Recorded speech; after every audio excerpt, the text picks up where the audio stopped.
petições que pede para exibir mês a mês a taxa de juros aplicada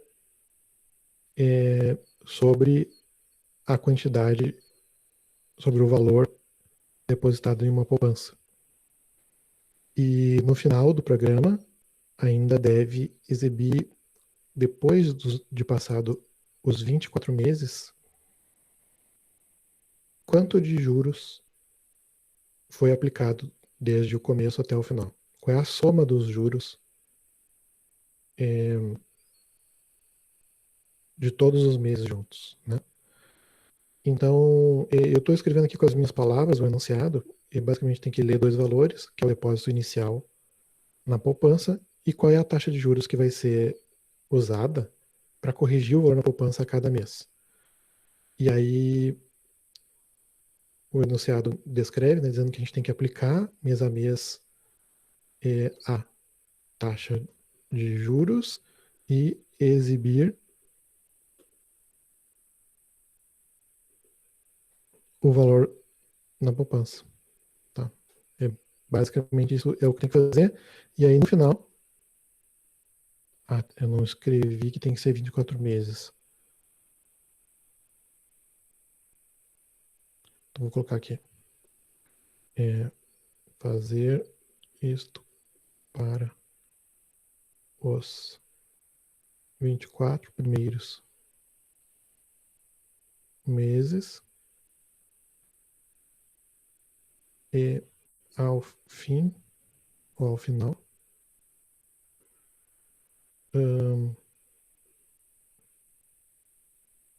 o enunciado usa o termo escrever, assim como a gente fala de ler, quando é para ler do teclado, pedir para digitar, a gente usa o termo ler. Quando a gente está falando de imprimir na tela, ou exibir um valor na tela, a gente, com frequência, usa esse termo aí, escrever. Tá? Então, e ao final, escrever o total de juros. Opa, aqui para baixo. O total de juros pago pelo banco, né? Total de juros pago ou total de juros ganho. Se é na perspectiva do cliente, é o total de juros ganho. Se é na perspectiva do banco, o total de juros pago. Tá, é isso que tinha que fazer.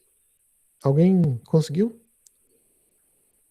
Vamos começar por dois inputs. Tá, que é... Vou chamar... Bom, e quando o anunciado descreve isso aqui de depósito inicial na poupança, quando eu escrevi isso aqui, né, mas quando eu chamei por esse nome, isso que está escrito aqui já nos dá uma dica de que nome de variável a gente pode utilizar. Tá? Daria para chamar de depósito, simplesmente. Daria para chamar de inicial, mas não tem assim tão bom. Mas poderia ser depósito inicial, poderia ser só poupança, eu acho bom. Tá? E nesse caso aí, nesse programa aí, a poupança ela é uma entidade cuja única informação que nos interessa a respeito dela é o valor nela, né? Mas se fosse um programa mais complexo, poupança poderia ter outras informações associadas a ela, poderia ter talvez o código do cliente, o nome do cliente, o CPF do cliente, outros dados do cliente, ou pelo menos o código do cliente, né? Para saber quem é o dono daquela poupança. E aí poderia ter, aí sim, o valor total, poderia ter uma lista de operações que já foram realizadas no passado, tipo, para fazer extrato, né? Quando que se depositou valores, quando que se retirou valores. Se fosse um programa com outro propósito, talvez a poupança envolvesse outros detalhes. Mas nesse programa aí, só o valor nela nos interessa. Então dá para chamar de poupança e botar ali dentro um valor. Porque é só isso que importa em relação à poupança. Então é que eu vou fazer assim, tá? Vou chamar por esse nome, poupança. Aí eu disse é um float, input. Aí eu posso até usar essa mensagem aqui mesmo, tá? Depósito inicial na poupança, para que essa mensagem apareça quando for o momento de digitar esse valor aí, tá? Depósito inicial na poupança, esse valor aí mesmo. E para a taxa de juros, dá para chamar de taxa, ou dá para chamar de juros. Eu acho que chamar de taxa, ou então taxa juros, é melhor do que só chamar juros, pelo seguinte, diz o enunciado que no final a gente deve imprimir na tela o total de juros pago. E aí, usar a palavra juros pode tornar confuso. Quando a gente está usando a palavra juros, a gente está falando da taxa de juros ou está falando do total de juros? Então, só usar a palavra só juros pode deixar confuso e a gente, quando vai, né, escrever um código, escrever programas, como programadores, devemos escolher bons nomes de variáveis e para fazer isso, para escolher bons nomes, uma das coisas que vale a pena cuidar é pensar se esse nome não pode ser confundido com uma outra coisa. Senão fica ambíguo. Será que essa palavra aqui, esse nome dessa variável quer dizer que ela serve para isso ou serve para aquele outro? Se ficar essa dúvida, talvez a gente deva escolher um nome melhor para a variável. E aí, nesse caso aí, a gente pode separar chamando de taxa juros e total juros. Tá? São nomes bons. Tá? Ou então chamar só de taxa juros e juros, mas aí também fica um pouco ambíguo. Vamos usar taxa juros e total juros, tá? Taxa juros. É o momento de fazer o input aqui, só que daí a mensagem, né, tem que ser adequada para a gente ler a taxa. Eu vou usar essa do enunciado aqui, taxa de juros, a mesma. Aí, taxa de juros. Fizemos os dois inputs, agora é a parte que interessa, da repetição. Como é que a gente faz uma repetição que repete um número fixo de vezes? Tá? Essa aí é o tipo de repetição mais padrão e mais básico que vocês têm que saber fazer. Tá? Uma repetição que repete por um número fixo de vezes. Foi por esse tipo de repetição aí que nós começamos a aprender. Eu mostrei mais de um jeito de fazer. Lembram do contador? Contador iniciando em zero, contador iniciando em um. Bom, é o que a gente tem que fazer e é o que eu vou fazer agora. Então a gente tem que ter um contador que conta quantos meses já se passaram. E aí um nome bom para esse contador, adivinha só, é meses. Claro, dá para usar X? Dá. Tá beleza usar X. Mas se a gente está repetindo, contando quantos meses se passaram, fica legal usar a palavra que descreve o que nós estamos contando, que é meses, em vez de chamar de X. Então eu vou chamar aqui de meses. Por enquanto, quantos meses se passaram? Nenhum. Então meses igual a zero. Porque por enquanto não passou nenhum mês. E aí eu vou fazer uma repetição. Enquanto meses for menor do que 24, enquanto não tiver passado 24 meses, quero que continue repetindo, tá? E o que eu quero fazer nessa repetição aí? Eu quero fazer a poupança crescer. Primeira coisa, tá? Fazer a poupança crescer e imprimir o valor da poupança na tela. Tá? É o que pede o enunciado. Essas são as duas coisas mais importantes. Tem mais um detalhe que a gente tem que fazer também. Já vamos ver. Então, poupança. Vamos fazer a poupança crescer primeiro, tá? Poupança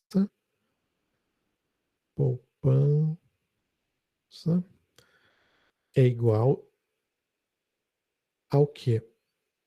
Como é que faz a poupança crescer? Como é que faz para a gente aplicar essa taxa de juros na poupança? E fazer ela crescer, né?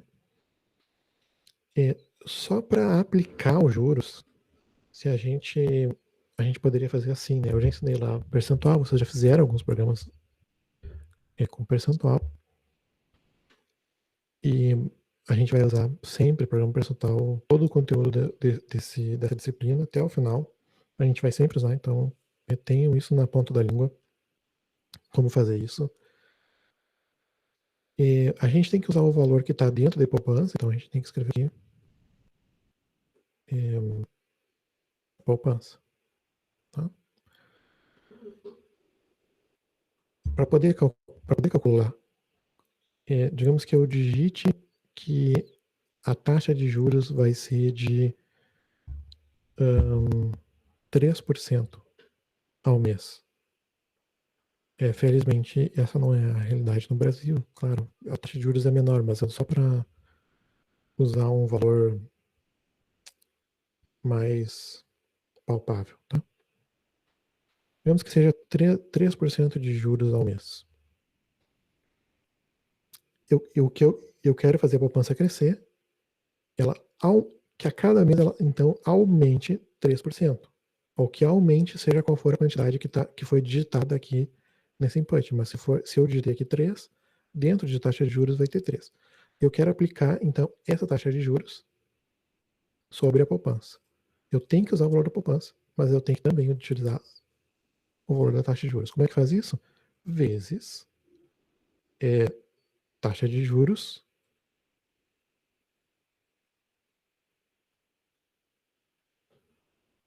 dividido por 100. Só que isso que está aí, eu só calculei quanto é 3%. Se eu deixar essa linha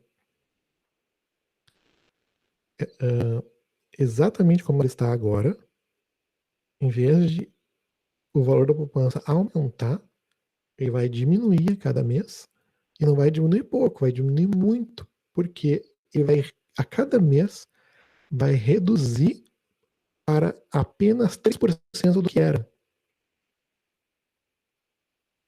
Não é? Não é isso? A cada, a cada mês, eu estou dizendo que a poupança vai mudar de valor.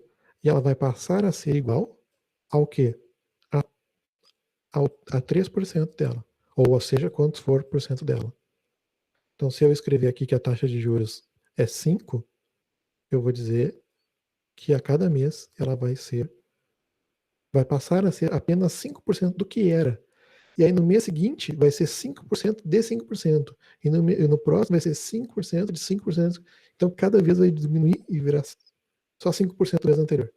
Vai diminuir muito, né? Vai praticamente zerar. Vai virar zero. Tá? Rapidinho aí. Então, bom, não é isso que a gente tem que fazer, exatamente como está aí, mas pelo menos nós já calculamos aqui quanto é 5%. Olha só. Já aplicamos a taxa de juros, né? Se a gente digitou 3%, a gente aplicou esses 3%. Só que a gente não quer que ela se torne 3%, e sim que ela aumente 3%. E a gente já aprendeu como faz para aumentar o valor de uma variável em relação aos contadores, né? A cada ciclo, a cada iteração da repetição, a gente aumenta o contador em mais um, normalmente, né? Mais um, mais um, e aí para fazer isso a gente usa o mais igual a 1. Por exemplo, nesse contador aqui a gente vai aumentar meses. Meses mais igual a 1. Esse mais aqui, ele quer dizer que eu estou somando o que está depois do igual. Tá? A gente tem um igual aqui, né?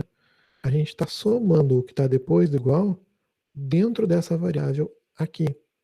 Tá? É sinônimo, é a mesma coisa que escrever mesmo que meses igual a ele mesmo, meses, o valor que já está dentro de meses, mais um. Tá? E é a mesma coisa. Então, aqui em cima, a gente pode aplicar também esse mais igual. Se a gente colocar aqui mais igual, aí a gente não, nós não estaremos dizendo que a poupança ela vai ser igual a 5% do que era. E sim que a gente vai pegar esses 5% ou 3%, ou seja, qual for o percentual que a gente calculou, o percentual calculado de juros, o juros calculado, a gente vai pegar ele e somar dentro do valor que já existia dentro de poupança. Tá? Então, esse aqui é uma maneira de fazer, e eu acho legal usar assim, mas poderia também ter sido feito o cálculo aqui, como a gente calculou é apenas os juros, a gente poderia também ter calculado o total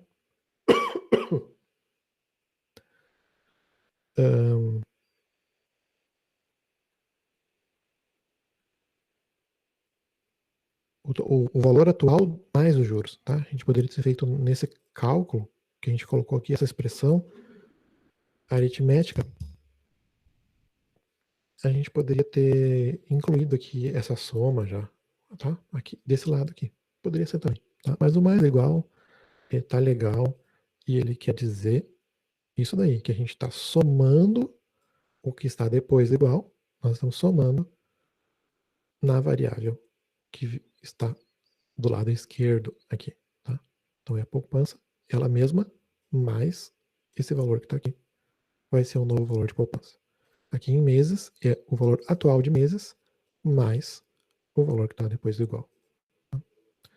Assim que funciona. Então a gente fizemos crescer a poupança e já aproveitamos aqui, já aumentamos a quantidade de meses, porque aí passou um mês, né?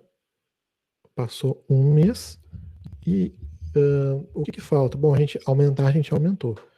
Ele diz aqui para a gente aplicar. Eu escrevi errado ali o enunciado. Eu estava escrevendo e me perdi. Vou arrumar já aqui. Não é aplicar os mês a mês a taxa de aplicar mês a mês a taxa de juros e exibir o valor na poupança. Tá, agora é melhor, isso resolveu. Fazer isto para os 24 primeiros meses. Aí está aqui o 24. Tá? Que a gente já colocou na própria condição do while. A gente pegou do enunciado e colocou ali. Mas falta então essa parte aqui, exibir o valor na poupança. Não tem print, então ele não está imprimindo nada, nem o valor final, nem esse mês a mês que a gente tem que fazer. Então vamos fazer o print. Onde que a gente deve colocar o print? Na primeira linha, logo depois de calcular o aumento da poupança, ou na última linha.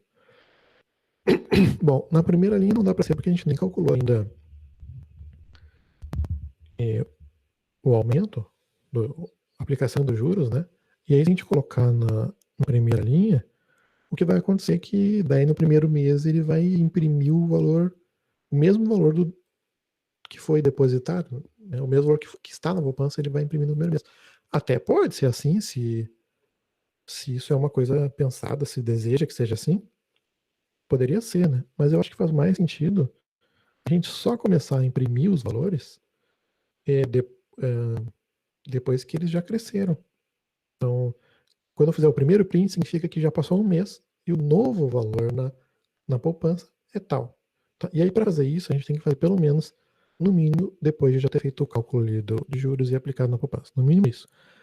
Mas pode ser também depois de aumentar o contador, depois de aumentar os meses, porque daí a gente pode já usar o valor de meses aumentado, esse contador, a gente pode usar ele no nosso print, para dizer, sei lá, primeiro mês ou mês 1, valor tal. Mês 2, valor tal, tá? E aí, se a gente fizer o print depois de ter aumentado aqui, vai corresponder, o valor dentro da variável meses vai corresponder com o mês que a gente está, para o qual a gente está exibindo o valor atual da poupança. Então, print. Muito silenciosa a aula de hoje aí. Vocês não estão entendendo nada, estão entendendo tudo, tá muito fácil. Tá tranquilo? Vamos falando aí, gente, tá? Por favor. Eu vou fazer então o print dessa mensagem. Uma fstring, porque a gente vai colocar valores numéricos dentro do print. E o fstring é uma maneira mais prática da gente fazer isso. Agora eu lembrei que o meu Python atualizou ontem para versão 3.9. Eu nem sei quais são as novidades ainda da 3.9. Eu não me lembro, porque na verdade eu tinha lido a respeito antes de lançar quais eram as principais novidades quando estava em fase de teste a versão antes do lançamento, né? Tinha um pessoal que já estava usando e estavam comentando sobre quais seriam as novidades, o que surgiu de novo na linguagem. Sempre surge alguma coisa. E sempre tem alguma coisa interessante e tal. Mas eu não revisei isso para falar para vocês o que seria e tal, de novidade. Vamos ver se para sexta-feira eu posso comentar alguma coisa. Mas às vezes também não faz nem sentido eu comentar qual é a novidade, porque dependendo do que for, pode ser em relação a conteúdos que a gente nem viu. Então aí pode ficar um pouco sem sentido o que mudou, né? Mas eu vamos ver se for interessante eu trago para nossa aula de sexta daí, tá?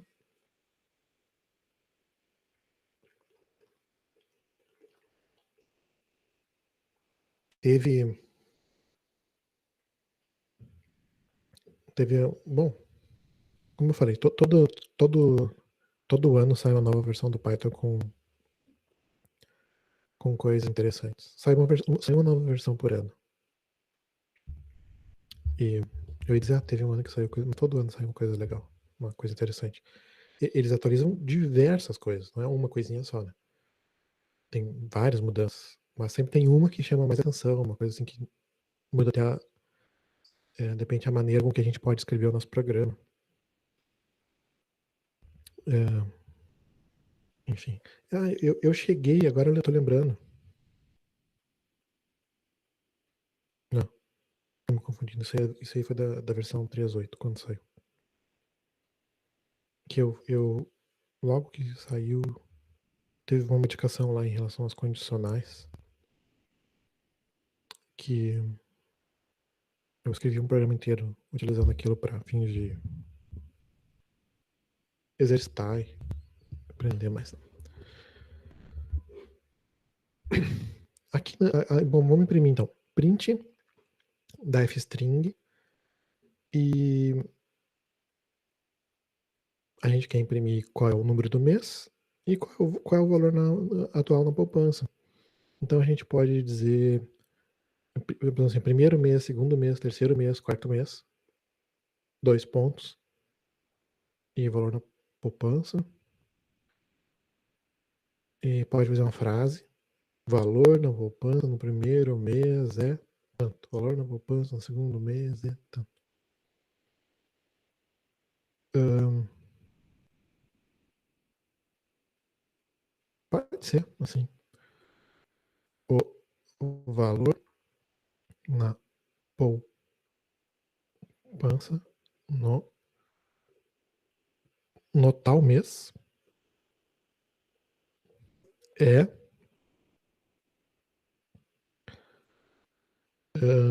de tantos reais. Então, aqui, R, cifrão, poupança. Aqui é poupança e no caso do mês é meses. Agora, para formatar esses valores aí, para deixar eles bonitos, grana, dinheiro, sempre formatamos com duas casas depois do ponto. Sempre não, mas quase sempre. Porque tem algumas coisas em dinheiro que são eh, medidas com mais do que duas casas. E o que eu acho bem bizarro, mas faz parte, é assim que funciona. Gasolina, combustível, por exemplo, é medido com três casas. Na bomba lá, é sempre um número e um 99, né? No final. Para fingir que a gasolina custa menos. É uma farsa, mas é uma farsa. Existir três casas, sendo que as duas últimas são sempre 99, é só uma maneira de disfarçar a primeira casa. Então, bom, se é assim que funciona, não deveria ser com três casas, mas é. Tá?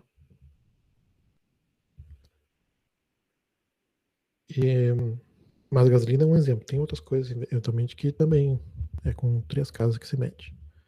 E poupança, aí vamos botar então para formatar com 2 casas. Como é que formata um número no F-string? A gente coloca o nome da variável, como eu já coloquei aqui, poupança, tá? O nome da variável, aí 2 pontos e a formatação. Para formatar um número float com 2 casas depois do ponto, a gente coloca ponto 2F, tá? É assim que a gente formata um número float com 2 casas depois do ponto. Tá aí, tá? Que mais? Tá pronto? Bom, tá. Mas a gente também pode formatar meses, tá? O número inteiro. De repente eu posso dizer, não, eu quero que todos os meses apareçam com 2 casas. E não importando se é o 1, 2, 3, 4, 5, 6, 7, 8, 9. Esses números eu também quero que apareçam com 2 casas para eles ficarem com a mesma quantidade de casas de todos os demais que virão depois, do 10 em diante, para que eles fiquem com a mesma quantidade de casas. E aí, ficando com a mesma quantidade de casas, na hora de imprimir, o tamanho da frase de todas as frases, do início ao fim, vai ser sempre o mesmo. Vamos fazer o seguinte, eu não vou formatar na primeira vez e vou executar. Depois aí eu vou modificar e vou executar de novo para a gente ver a diferença. Então, por enquanto, eu vou deixar assim e em seguida a gente volta para formatar os meses, tá? Vou salvar isso aqui que eu não salvei ainda, Ctrl S. Na real, o bom é a gente salvar o programa quando começa a criar ele, porque, bom, tudo isso aí que eu digitei, que está aqui digitado, se eu não salvei e dar algum problema, eu vou perder, né? Então, a primeira coisa a fazer é, quando cria um novo programa, já criar o arquivo, salvar ele em disco. O ideal é que seja assim, né? Na verdade, quando eu uso outros editores, em geral, até a maneira de utilizar outros editores, não o Idle, outros, tipo, praticamente qualquer outro editor, normalmente a gente, quando começa a escrever no outro editor, a gente já está escrevendo no arquivo que foi criado. A gente cria ele para poder abrir ele e escrever dentro dele. É um jeito diferente de fazer as coisas, né? No Idle a gente começa a digitar numa tela vazia que não está vinculada em um arquivo ainda. Só passa a ser vinculado a um arquivo, tudo que a gente digitou, a partir do momento que a gente salva. Que é um comportamento, acho que mais comum em editor de tipo bloco de notas, textos. Enfim, é um estilo de editor, né?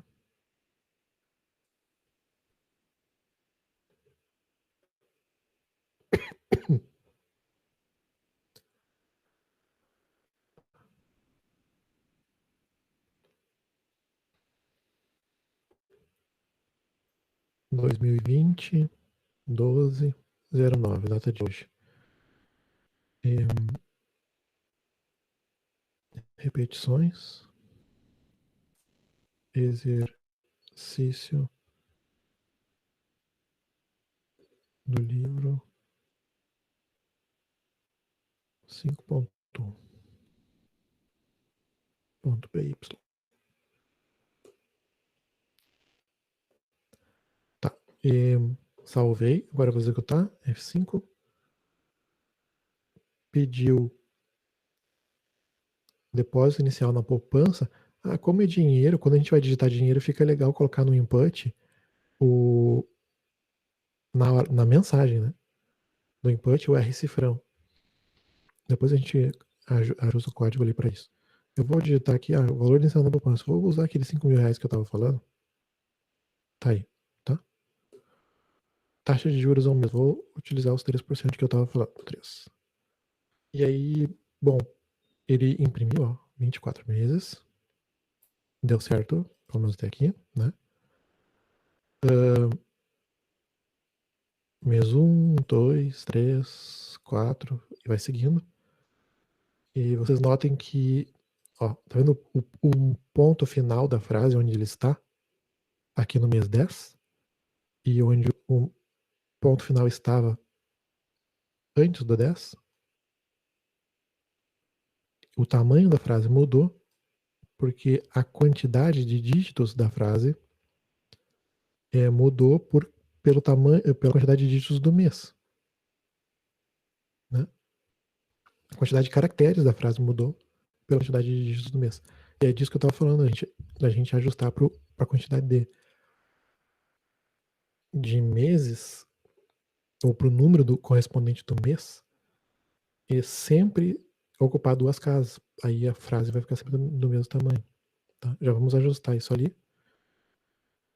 Mas aí só observando também que o valor na conta foi aumentando mês a mês.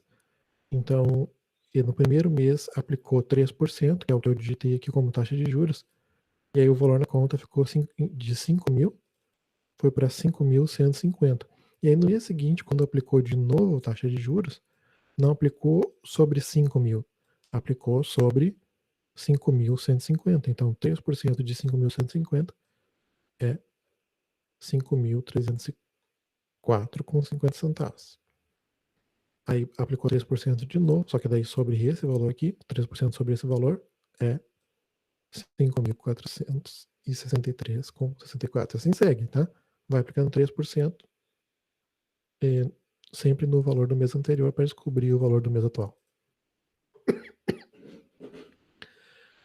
Não está pronto ainda porque a gente não imprimiu o que tem que imprimir no final do programa, que é a quantidade de total de juros.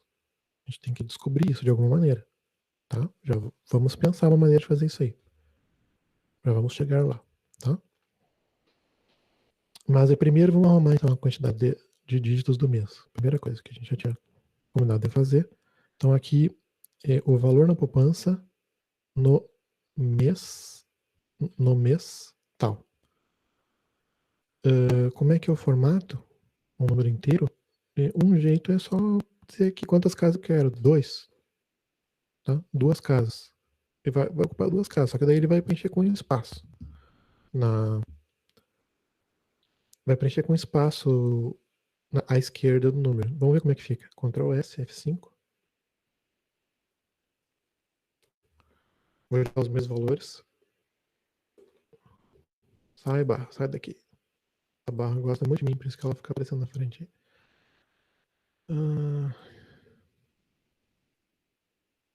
Agora sim. 5 mil. Taxa de juros 3. Pronto. Fez a mesma coisa que antes, só que agora. Olha aqui, ó. Observa que o mês 1 ao 9 está ocupando 2 dígitos.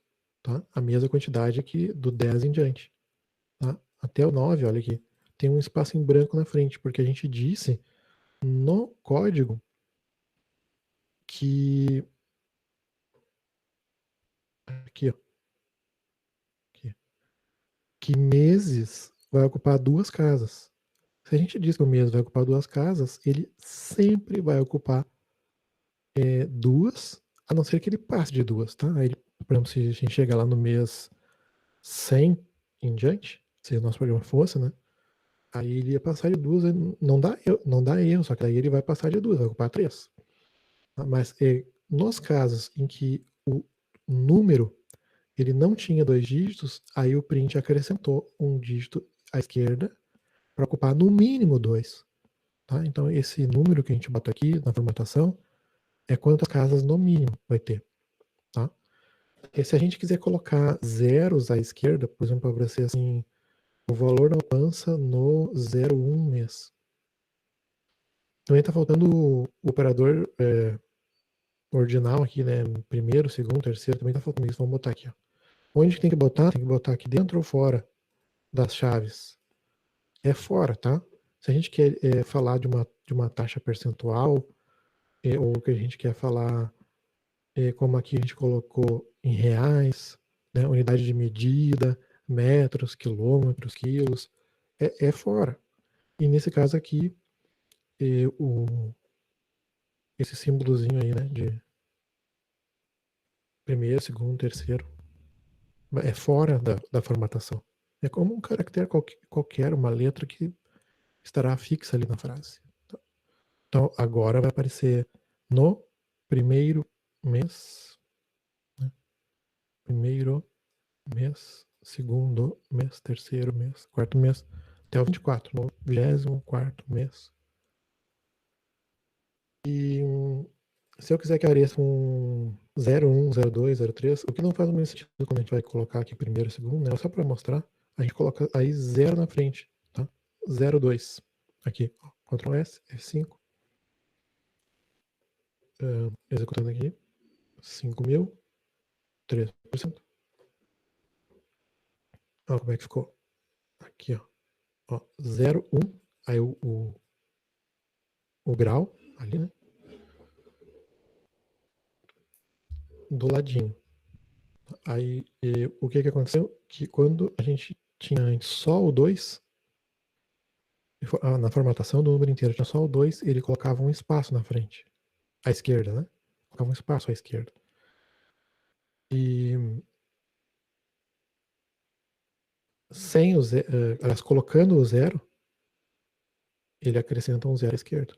Daí, como tá aqui. Nesse caso aqui não fica legal colocar 0 na frente. Tá? 0 primeiro mês, sei lá, fica esquisito, não é legal. Mas pode ser útil para outras coisas, tá? Às vezes quando a gente está falando de dinheiro, pode colocar o 0 na frente.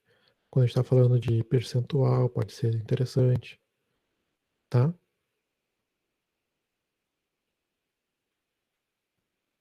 Deixar assim então, Ctrl S, F5 só para executar mais uma última vez. Falta. Vamos fazer já, tá? Negócio de imprimir no final, o total de juros. Alguém já fez aí? Total de juros? Depósito inicial, 5.000. Taxa de juros, 3. Tá aí. Tá? Agora ficou mais legal aí, pelo menos o print, esse que ocorre mês a mês. O que o nosso programa fez? O que ele está fazendo? Pede os valores iniciais, do valor inicial da poupança, taxa de juros que vai ser aplicada a cada mês. Eu tenho um contador aqui. Tá? Como a gente está começando a aprender, eu vou colocar um comentário aqui que isso aqui é um contador. Mas a gente não deve ficar escrevendo esse tipo de comentário aí. Comentar todas as linhas do programa, né? Bom, vocês podem fazer isso para aprender. E quando vocês estão escrevendo um código, ou quando vocês estão me acompanhando durante uma aula e estão anotando, vocês podem fazer diversas anotações aí para ser linha a linha, como comentário para vocês explicarem para vocês mesmos, tá? Mas é num código que a gente vai compartilhar com outros, um código que é um produto, a gente usa comentários também, até mesmo para explicar o código, mas é somente quando isso é de fato importante ou quando o, o código fonte, as instruções, elas não falam por si mesmas. Quando não é óbvio o que o programa está fazendo, a gente explica por que que a gente, no código, por que que a gente fez uma coisa de determinada maneira e tal, né? De repente, o nosso programa utiliza uma fórmula e a gente explica, essa aqui é a fórmula que converte de Fahrenheit para Celsius, tá? Porque vai ter valores lá que não ficam óbvios só pelo código. Talvez tenha que explicar alguma coisa. Então, a gente dá essas explicações utilizando comentários no código também, mas só quando for necessário. Tá? Quando a gente for ver mais adiante a criação de funções, também tem aí sim explicações que são padrão que a gente sempre dá a respeito quando cria uma função. A gente diz, essa função serve para fazer isso. Isso torna o código reaproveitável. Então. Ou a maneira de usar ela é assim, quando a gente cria os nossos próprios comandos de Python, né? As próprias instruções, que são as funções. Matéria lá do final do ano. Do final da disciplina. Porque final do ano a gente já tá, né?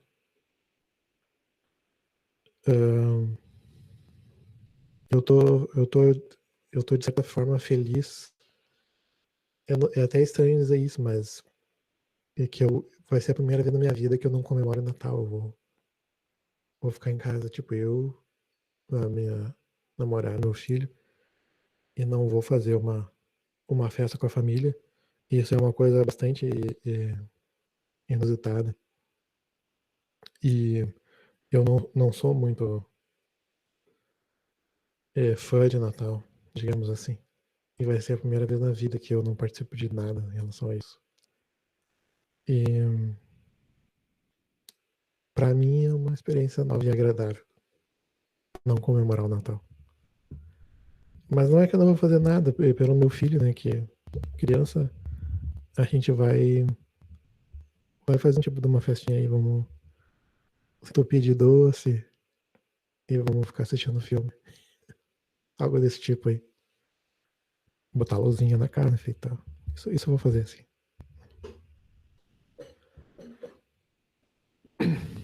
Bom, então eu botei o comentário aqui, tá? Falei é,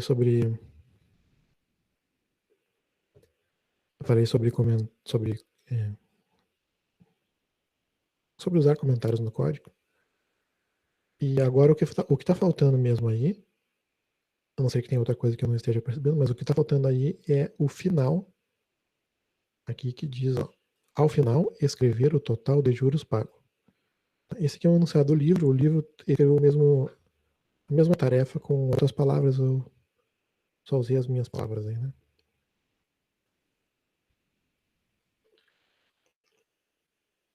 Alguém já fez?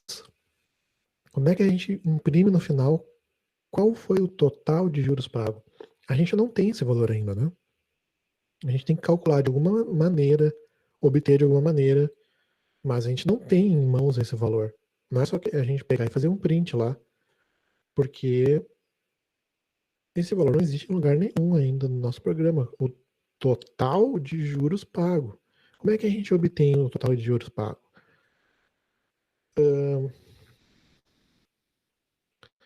Se vocês não pensaram ainda, ou se já pensaram também, eu vou falar em duas maneiras, tá? De abordar essa questão aí de imprimir um total para esse problema.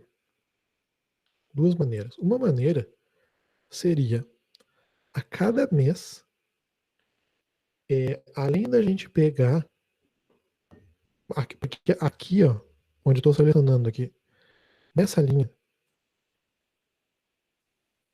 poupança vezes taxa de juros dividido por 100, onde a gente calculou a taxa de juros daquele mês.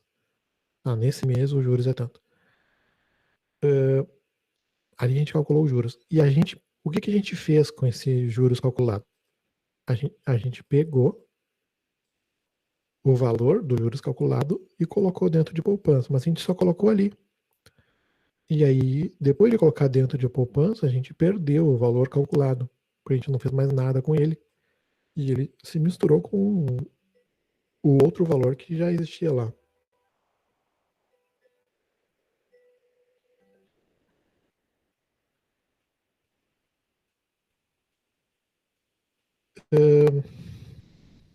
Estava recebendo uma ligação ali, mas nada demais.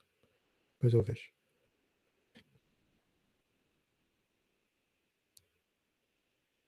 Se a gente joga o valor dos juros calculado para dentro de poupança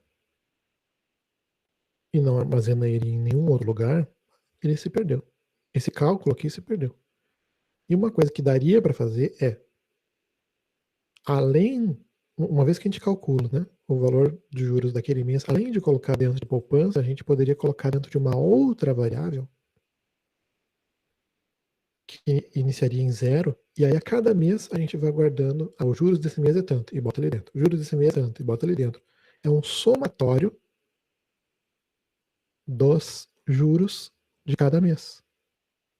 Tá? Essa é uma abordagem possível para a gente, no final, ter o total de juros. A gente iniciaria uma das abordagens, tá? Não é exatamente a mais simples, a mais fácil. Tem uma outra mais simples, mais fácil, eu vou falar dela. Mas vamos começar por essa. A gente faria, então, uma variável total de juros que inicia em zero. Por enquanto não tem juros nenhum, então total é zero. Assim que a gente calcular é, de novo, assim que a gente calcular um juros, além de botar dentro de poupança, a gente vai querer botar também dentro de total de juros. E aí, se todo mês a gente pegar esses juros que a gente calculou e botar dentro de total de juros, no final, quando o while terminar, quando passar os 24 meses, dentro de total de juros, nós vamos ter a soma dos juros de todos os meses. Aí, do jeito que está aqui, para botar dentro de juros, eu teria que calcular. Bom, nem dá para eu calcular de novo, porque daí, se eu calcular de novo, eu vou estar.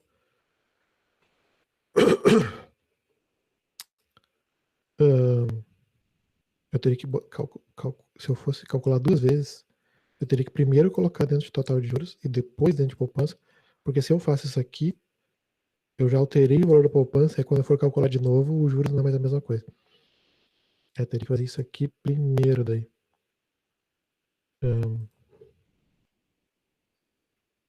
Tipo assim. E aí calcula os juros desse mês e soma dentro de total de juros. Aí depois de colocar dentro de total de juros, altera o valor da poupança colocando os juros também. Só que o problema disso aqui, da solução aí, vai, não tá bom mesmo, porque nós estamos calculando duas vezes os juros para obter o mesmo valor. É uma solução infeliz, não é boa. Então, como é que a gente pode melhorar? Vamos criar uma variável para isso. Juros é igual a isso aqui. Poupança vezes juros. Poupança vezes taxa de juros dividido por 100. Aí, uma vez que a gente calculou juros, nas outras duas linhas, em vez de a gente colocar o cálculo, a gente coloca a variável.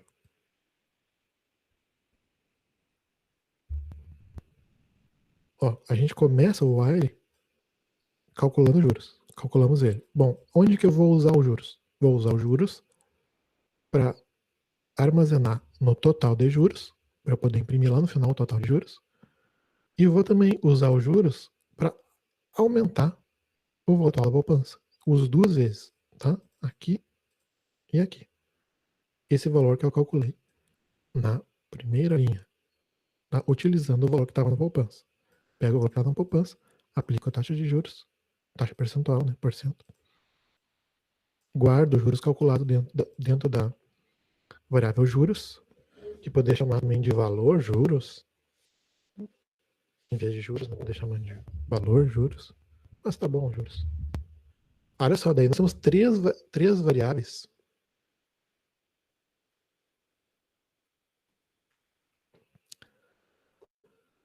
Nós temos três variáveis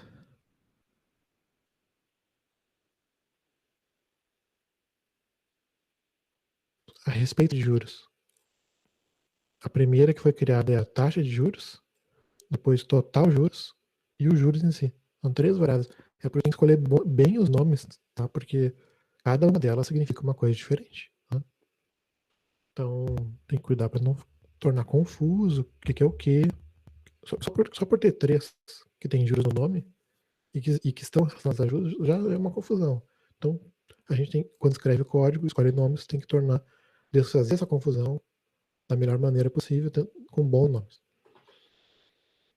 Bom, essa aí é uma solução possível. Não sei se vocês tinham pensado algo parecido, provavelmente não, porque tem uma solução bem mais simples do que essa daí. Mas por enquanto, deixa eu fazer esse print, utilizando isso que a gente calculou, que é o total de juros. E 11 horas agora. A nossa aula está prevista para durar mais 15 minutos. Então, das 9h45 às 11h15, né? É a previsão para as quartas-feiras, tá? E nas sextas, das 9 às 11. Deixa eu fazer o print no final do programa, ok? Quando os meses acabam, aqueles 24 meses, né?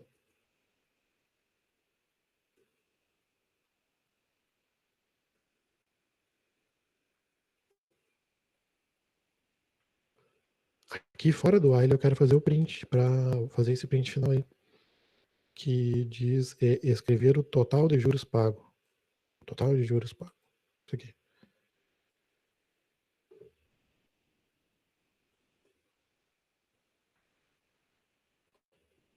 O total de juros pago foi de R cifrão.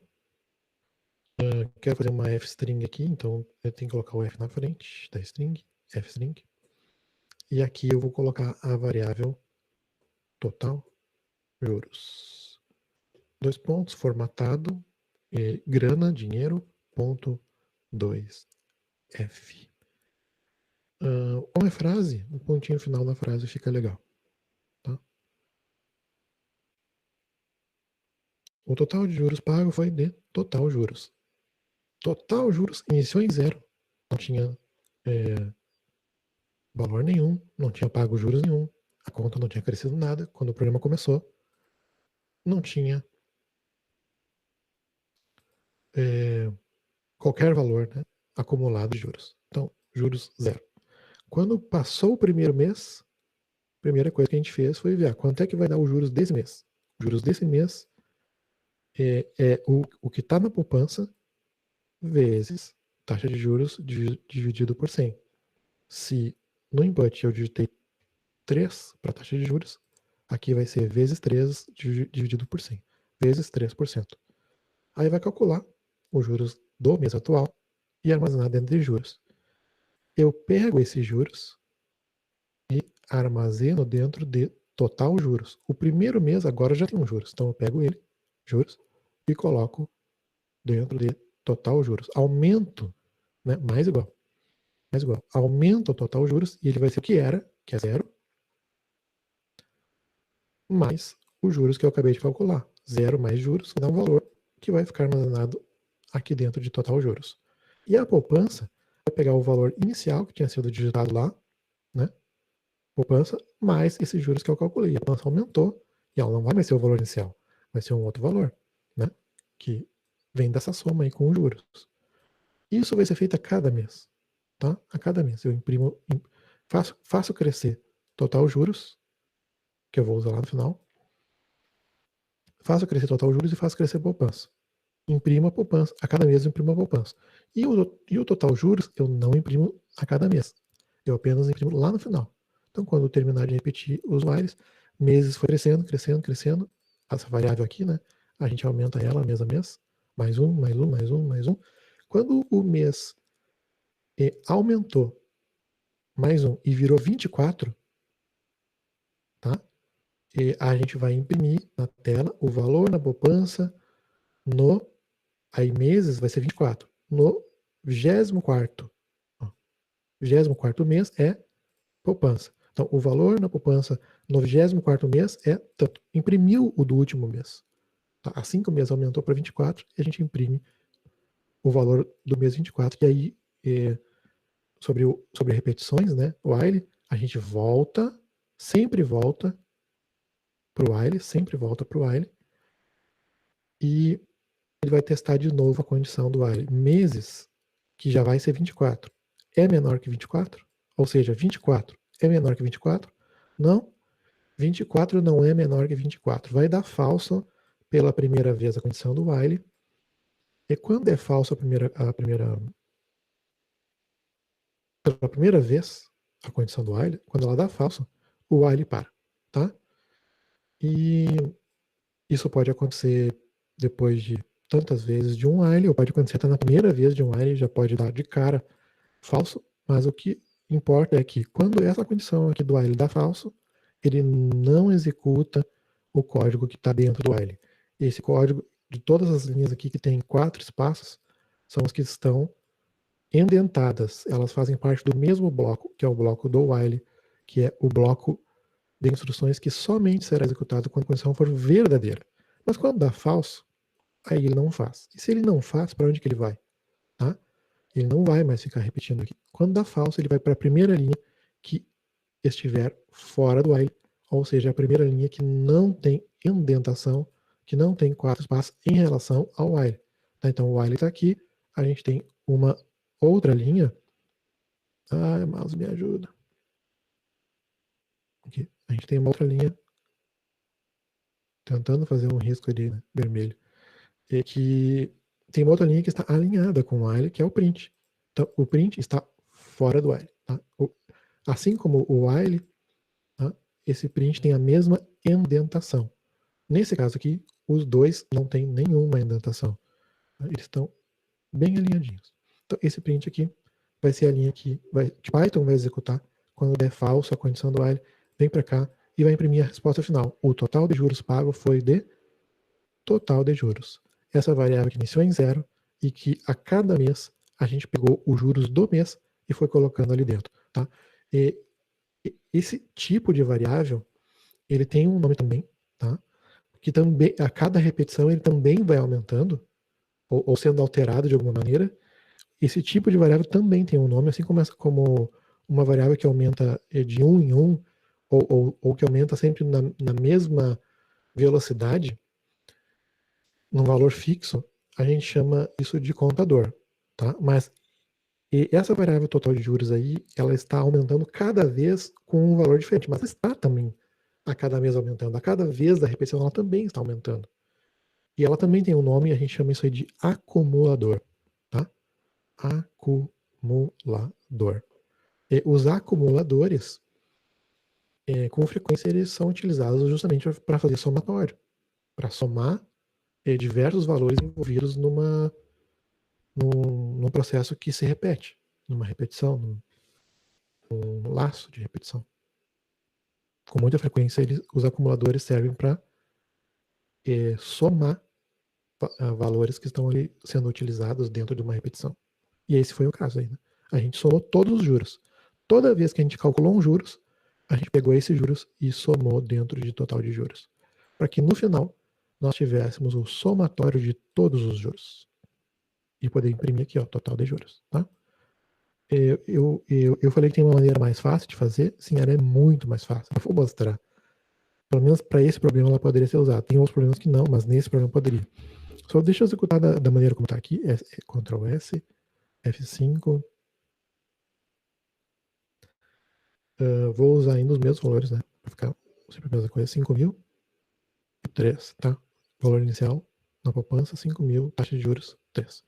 Aí passaram-se os meses, né, os 24 meses. Quando terminou de imprimir o valor na poupança, depois do 24º mês, aí veio aquele print, ó, fora do while. O total de juros pago foi de até um valor parecido com o da poupança, porque a poupança dobrou de valor. Ela, utilizando aqueles valores que nós colocamos lá, valor inicial 5.000, 3% ao mês, a gente coloca 5.000, né? Aí virou tipo 10.000 e um pouquinho. Então, ó, 5.163 reais foi só o que foi ganho de juros.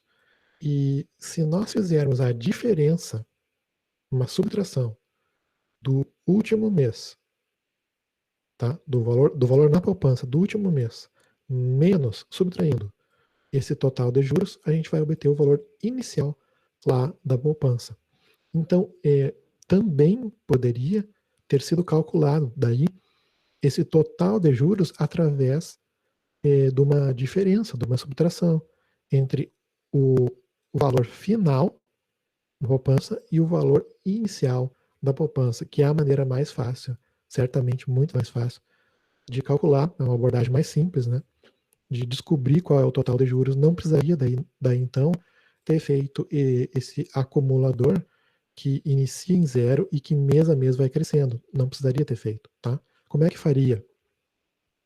A gente, ao digitar poupança, a gente teria que guardar o valor da poupança numa outra variável, tipo inicial, valor inicial, igual a poupança.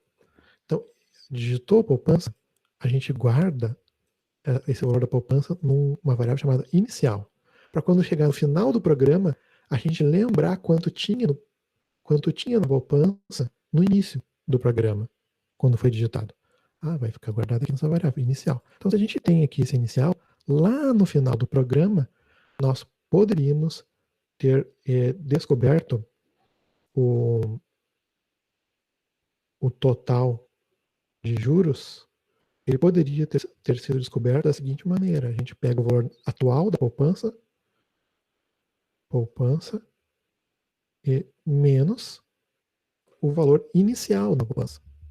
Porque a poupança foi crescendo, crescendo, crescendo. Aí se a gente pegar o valor final dela, depois dela ter crescido tudo que cresceu, e tirar fora aquilo que tinha quando começou, vai sobrar só o que aumentou, né?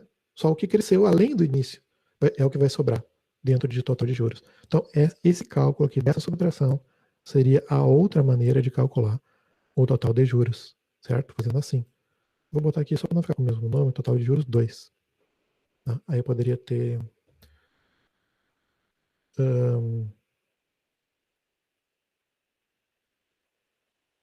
feito um print, né, que imprimiria aí essa variável aqui, que foi calculada daí dessa maneira. Mas as duas maneiras vão obter o mesmo resultado. Total de juros ou total de juros 2 vão ter o mesmo resultado.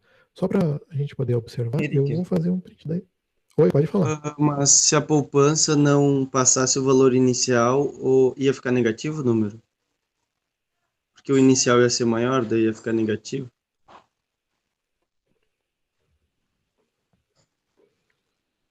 Se a poupança, o quê? Se a poupança não passar o inicial,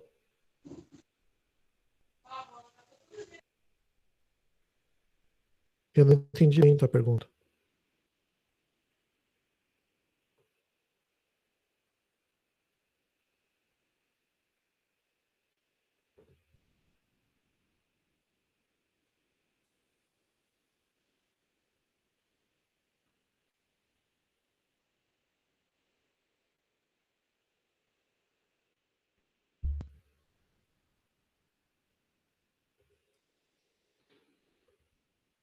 Agora que eu vi ali, Fábio, a tua mensagem em relação a atualizar, você falando atualizar o Python, né? Vocês não precisam atualizar o Python, tá? Eu falei, o meu Python atualizou, porque no Linux atualiza automaticamente. Quando eu mando atualizar o sistema, atualiza o Python.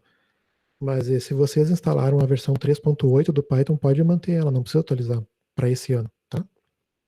Só se vocês quiserem, aí, mas não tem motivo para isso, para atualizar agora. Pelo menos em relação a essa disciplina nossa, não precisa.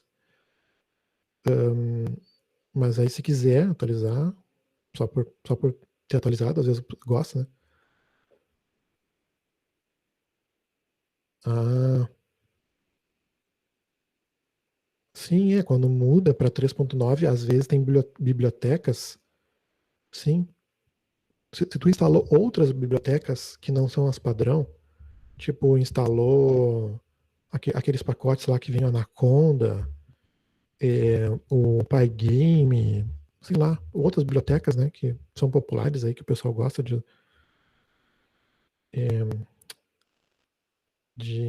usar, o NumPy, eu acho que já deve ter. O Anaconda é um pacote. O Anaconda é um pacote que tu instala e vem o Python com zilhões de bibliotecas para fazer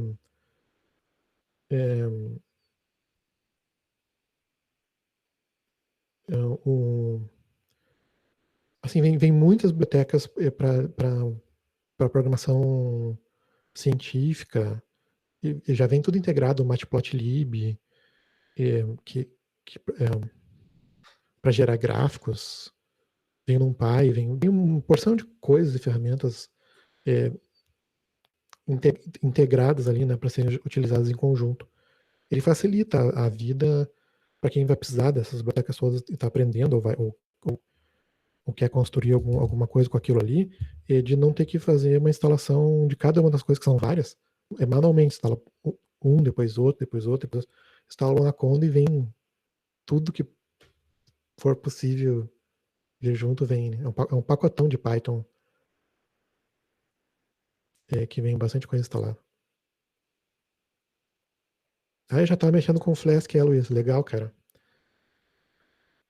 Assim, ó, bom, o NumPy eu imagino que o NumPy é quase. O NumPy é muito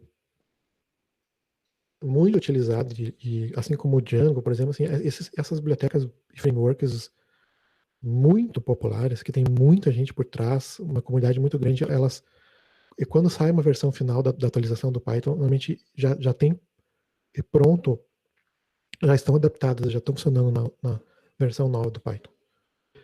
Só que o que acontece, por exemplo, aconteceu para mim, tá? E todas as bibliotecas que eu já tinha instalado, quando eu fiz a atualização, elas não funcionam mais, tem que atualizar as bibliotecas. Ou tem que baixar de novo, né? Instalar de novo, ou tem que atualizar. E, bom, mas o NumPy e algumas outras, o Pygame às vezes demora mesmo para atualizar. O Matplotlib eu não sei. Para sair uma versão para nova versão do Python, né? Mas o NumPy eu não vi, mas eu acho que já tem versão para o Python novo. Acho que é só dar um comando lá que instala uma biblioteca e o NumPy vai ter versão para 3.9, sim. Então o Pygame eu não sei.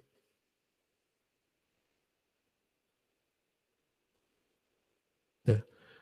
Quando recém atualiza o Python, daí as que já estavam instaladas, elas precisam ser atualizadas ou instaladas de novo. É.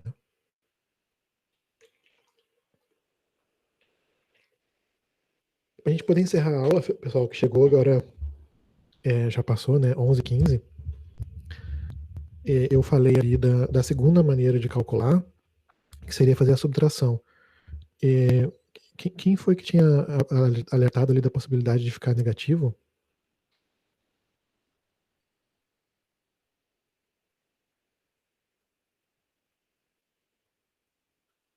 Foi tu, Kelvin? A Fábio?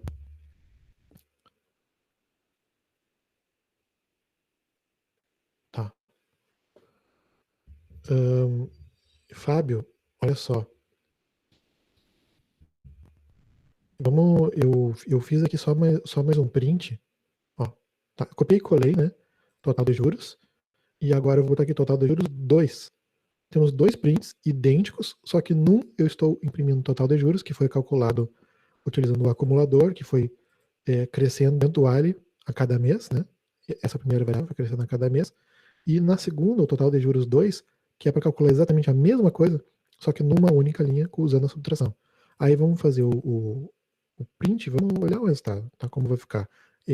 O que a gente espera é que seja exatamente o mesmo valor nos dois casos. Então, 5.000, 3, tá ali, ó.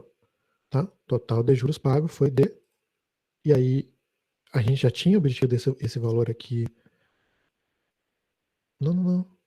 Ah, é isso, 5.163. A gente já tinha obtido antes, utilizando o acumulador, que cresce mês a mês, e agora a gente obteve também o mesmo valor utilizando uma outra maneira de calcular, tá? Que foi fazer uma subtração no final, que é a diferença entre o valor do início e o valor do fim, tá?